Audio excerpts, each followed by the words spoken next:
Hi, everyone. I wonder if we think enough about the fact that we are not only creatures, not only animals like the other animals on earth, but that we are something more than that.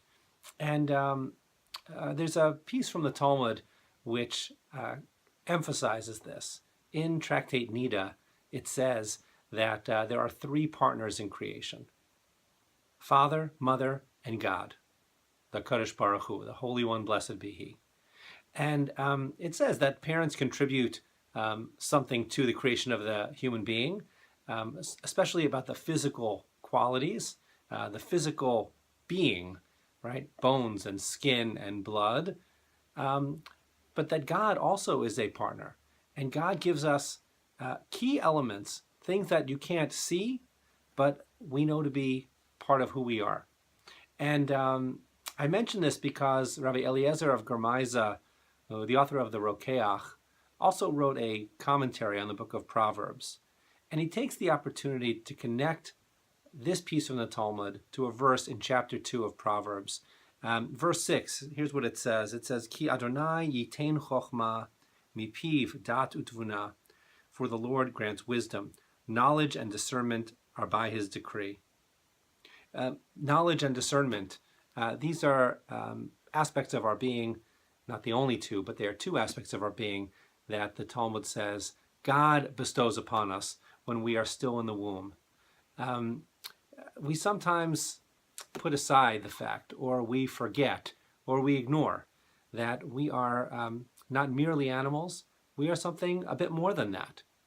It's living at a time where there's so much research and so much coming out in the public sphere about all the things that we're learning about the animal kingdom, really recognizing aspects of animals that we didn't realize about their ability to remember, about their ability to connect with each other, to communicate even.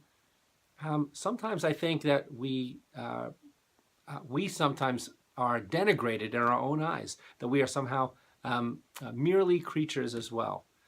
But Jewish tradition across the board will emphasize the fact that we are a bit closer to God than that God has a hand in our creation. And this piece from the Talmud really emphasizes that.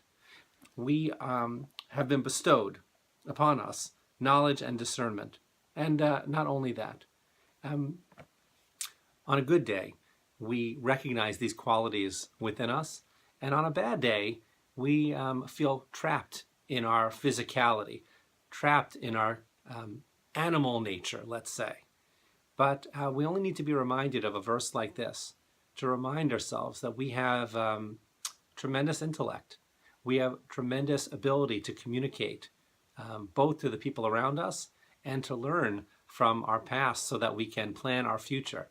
To be a human being is to be the result of a partnership between humanity and God in a really, really beautiful way. And this Gemara, this piece from the Talmud that Rabbi Eliezer of Germaiza shares with us is one that you should really keep close to you. Keep close to your heart for those moments when you're feeling down, when you're feeling that you have not really lived up to all that you can be. Because I think that reminding ourselves that God was part of our creation can inspire us for those moments when we really didn't live up to our potential, but can be reminded that deep within us, part of our very being, our creation, is God's hand. And so I hope that you'll keep this in mind, and it will inspire you. This coming Shabbat we'll be reading Parshat Tazria. I hope you'll have the opportunity to join us and hear the Torah read. Shabbat Shalom.